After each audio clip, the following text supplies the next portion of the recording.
నోరు తెరిస్తే దేవతల రాజధాని అంటారు. నిజంగానే అక్కడ దేవతలు ఉంటే ఈ అన్యాయాన్ని చూస్తూ ఊరుకుంటారా? ఈ దౌర్జన్యాన్ని చూస్తూ ఊరుకుంటారా? ఈ రాక్షసత్వాన్ని చూస్తూ ఊరుకుంటారా? ఈ పైశాచికత్వాన్ని చూస్తూ ఊరుకుంటారా? ఒకవైపు దేవతల రాజధాని అంటూనే మరోవైపు మహిళా రైతులను తాళ్లతో ఈడ్చి పడేస్తాం, చేతులు వెనక్కి విరిచికట్టి పక్కకు నెట్టేస్తాం, మన ఆడబిడ్డలను మనమే అవమానిస్తాం, వారి కన్నీటికి కారణమవుతాం. ఆ దేవతల సాక్షిగా సీఎం చంద్రబాబు నాయుడు గారిని ఒక్క మాట అడుగుతున్నారు ప్రజలు. అయ్యా చంద్రబాబు నాయుడు గారు, రాజధాని నిర్మాణానికి 53,000 ఎకరాలు సరిపోవా? ఆ భూమినే నమ్ముకొని బతుకుతున్న చిన్న సన్నకారు రైతులను ఈ విధంగా వేధిస్తావా? ఆ భూమికి రైతుకు ఉన్నటువంటి బంధాన్ని నీ అధికారంతో తెంచేస్తావా? మొన్న శనివారం నాడు ఉండవల్లి పెనుమోక ప్రాంతంలో రైతుల నుంచి భూములను లాక్కునేందుకు పోలీసులతో చేసిన విధ్వంసం ఆ దేవతలు సైతం ఉలిక్కి పడేలా ఉంది. ఒక్కసారి మీరే ఆ దృశ్యాలను చూడండి.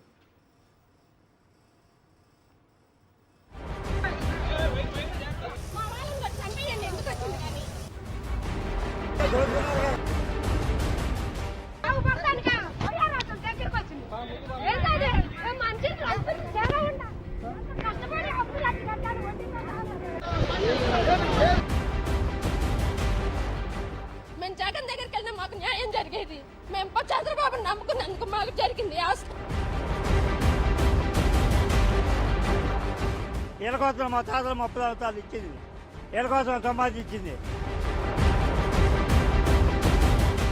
మమ్మల్ని చంపేయమనండి, మమ్మల్ని చంద్రబాబు చెప్పండి, మమ్మల్ని చంపేయమని చెప్పండి.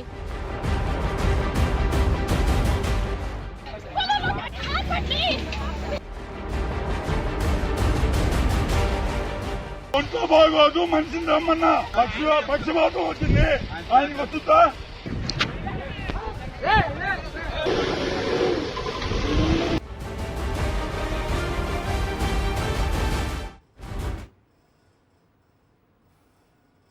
మనకేదైనా సమస్య వస్తే వెంటనే దాన్ని పరిష్కరించేందుకు నేరుగా దేవతలు దిగిరారు. మనం ఎన్నుకున్న సీఎం, మనం ఎన్నుకున్న పాలకులే ఆ సమస్యను పరిష్కరించాలి. కానీ అదే సీఎం బలవంతంగా భూములు లాక్కుంటుంటే ఆ రైతులు ఎవరికి మొరపెట్టుకోవాలి?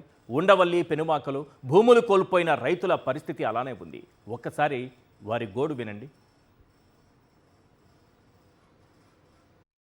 మాకు మగవాళ్ళు ఎవరూ లేరు, ఆడవాళ్ళు అనే రకంగా చేస్తున్నారు మమ్మల్ని. మా పిల్లల్ని అక్కడ కట్టుబడేశారు. మమ్మల్ని పొద్దుటి నుంచి ఇలా అరాచకం చేస్తున్నారు పోలీసులు. మేము జగన్ దగ్గరికి వెళ్ళినా మాకు న్యాయం జరిగేది. మేము చంద్రబాబుని నమ్ముకున్నందుకు మాకు జరిగింది. మమ్మల్ని ఇలా చంపేసి పడేశారు. మమ్మల్ని చంపేయమనండి, మమ్మల్ని చంద్రబాబు చెప్పండి, మమ్మల్ని చంపేయమని చెప్పండి. మా పొద్దుటి నుంచి మంచినీళ్ళు ఇలా ఇది చేస్తున్నారు మమ్మల్ని అందరూ ఇలాగా. మమ్మల్ని చంపేయండి, మా పొలాలు తీసుకునే బదులు మమ్మల్ని చంపేయండి. ఏమంటుంది అధికారులు ఏమంటున్నారు? ఏమనట్లేదు, అసలు ఏం చెప్పట్లేదండి. మేము వస్తే మమ్మల్ని ఇలా కట్టిపడేసి రోడ్డేసుకుంటున్నారు. ఇలా కట్టిపడేసి మమ్మల్ని, మా అబ్బాయిని అక్కడ కట్టిపడేశారు. మమ్మల్ని ఇలా కట్టిపడేసి రోడ్లు వేసుకుంటున్నారు. ఈ ప్రభుత్వం ఇలాగైతే ఎలాగండి? అసలు చంద్రబాబు చూడండి మమ్మల్ని ఏ రకంగా చేశాడో. ముందు మాట్లాడమంటే ఒక్క మాట మాట్లాడలేదు, మాకు ఎవరు చెప్పలేదు. అచ్చిని కృష్ణ గారిని మీటింగ్ రమ్మంటారు, ఏమి చెప్పరు. ఇప్పుడు చూడండి మమ్మల్ని ఏ రకంగా రోడ్లు వేసుకుంటున్నారు. మమ్మల్ని కట్టిపడేసి రోడ్లు వేసుకుంటున్నారు. మా సవాల్ మీద వేసుకోమనండి. నేను వంగతాటేసి 2-3 నెలలు అయిందండి. వంగతాటేసి పెంచుకుని రైతు బొగులు షోలో ఉండి పంటనిట్టక పోతా పిందికి వచ్చింది. దీన్ని ఆ వరదన నన్ను పట్టుకుని ఈ పరిని అధికారులు మొత్తం పట్టుకుని నన్ను షోలోకి వచ్చి 3 కుక్కలైన్లు వచ్చి దౌర్జన్యంగా నన్ను పట్టుకుని నా చేనంతా నాశనం చేసేసారు, తొక్కిచ్చేసారు, గీకిచ్చేసారండి. ఆ చెట్టు ఉంది 70 సంవత్సరాల నుంచి ఆ చెట్టు నెంబర్ ఉంది. ఆ చెట్టు నాడు కోలు తోసేశారు, కరెంటు మోటార్లు మొత్తం తోసేశారండి. నాకు న్యాయం చేయట్లేదు అధికారులు. న్యాయం చేయండి, వంగ మొక్కలకు నాకు న్యాయం చేయమంటే చేయట్లేదు. నాకు ఉంది 10 సెంటు, నాకు న్యాయం చేయాలండి అధికారులు. రాజధానికి పొలం ఇవ్వలేదా? రాజధానికి ఇవ్వలేదండి, అమ్ముకుందామని పెట్టుకున్నా 10 సెంట్ అని. అమ్ముకుందాం అనేప్పటికీ రేపు ఈ రోజు వచ్చేసేసి తోసేశారండి. ఇవాళ అక్కడ భూములు ఇచ్చిన వాళ్ళకే మళ్ళీ చెప్తారు చంద్రబాబు నాయుడికి మేము ఇచ్చాము, చంద్రబాబు నాయుడిని చూసి ఇచ్చామంటున్నారు. వాళ్ళకి ప్లాట్ ఇచ్చే దిక్కు లేదు, అక్కడ సెంటు భూమి లేదు వాళ్ళకి. ఉండవల్లి పొలాలు ఇవ్వాలి, వాళ్ళకి ప్లాట్లు ఇవ్వాలి. ఏంటి సార్ ఇది? ఎవరు భూములు తీసుకుంటున్నారు? చంద్రబాబు నాయుడు ఇల్లు కడుతున్నాడు, మాకు 73 లక్షలు వేసాడు. 73 లక్షలకు ఇంకొక లక్ష ఇస్తాను, ఆయన ఇల్లు నాకు వదలమనండి. అడగటం తప్పు కాదుగా. లోగడ నేను అడిగింది లోకేష్ ఆస్తులు అడిగే.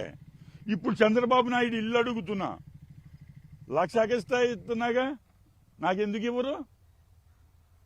రైతులేమో సంకనాగిపోవాలా, మీరేమో బిల్లింగిలు. ఆయన కొన్నది రేట్ ఎంత అండి?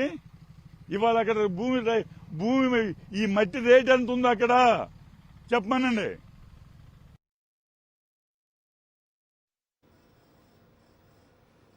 ఈ పరిణామాల నేపథ్యంలో కొన్ని ప్రశ్నలు వినిపిస్తున్నాయి. అవేంటో ఒక్కసారి మనం స్క్రీన్ పైన చూద్దాం. Right, question number 1. బాబు రియల్ ఎస్టేట్ వెంచర్కు భూములు ఇవ్వని ఉండవల్లి పెనుమాక రైతులను వేధిస్తున్నారే, ఇదేనా దేవతల రాజధాని? Question number 2. ఇది అన్యాయమన్న మహిళా రైతుల చేతులు వెనక్కి విరిచి కట్టి రాక్షసత్వం చూపించారే, ఇదేనా దేవతల రాజధాని? Question number 3. ఆరుగాలం కష్టపడి పండించిన పంటను జేసీబీలతో రైతుల కళ్ల ముందే సర్వనాశనం చేశారే, ఇదేనా దేవతల రాజధాని? Question number 4. కోర్టు సెలవుల్లో పక్కా ప్లాన్ ప్రకారం టైం చూసుకొని పోలీసులతో రైతుల గుండె మీద కొట్టారే, ఇదేనా దేవతల రాజధాని? Question number 5. భూములు ఇవ్వని రైతుల పొలాల్లో పైప్ లైన్లు పీకేసి నీరు లేకుండా చేసి పైశాచికత్వం ప్రదర్శించారే, ఇదేనా దేవతల రాజధాని? Question number 6. భూములు ఇవ్వని రైతుల పొలాల చుట్టూ గోతులు తవ్వేసి నీళ్లు నింపేసి చెరువులుగా మార్చేస్తున్నారే, ఇదేనా దేవతల రాజధాని? Question number 7. కరెంటు స్తంభాలు కూల్చేసి మోటార్లు పంపులు మాయం చేసి పచ్చని పంటలు నాశనం చేస్తున్నారే, ఇదేనా దేవతల రాజధాని? Question number 8. పూలింగ్ పేరుతో పెనుమాక వెంకటేశ్వర స్వామి గుడి గోపురం తొలగించేందుకు కూడా సిద్ధపడ్డారే, ఇదేనా దేవతల రాజధాని? Question number 9. పూలింగ్కు ఇవ్వని భూములను కూడా రిటర్నబుల్ ప్లాట్ల కింద కేటాయించి అన్నదాతనే మోసం చేస్తున్నారే, ఇదేనా దేవతల రాజధాని? Question number 10. విజయవాడకు ఆనుకుని ఉన్న విలువైన భూములకు నామమాత్రపు ధర చెల్లించి దోచుకుంటున్నారే, ఇదేనా దేవతల రాజధాని? ఈ అంశాలపైనే మాట్లాడదాం.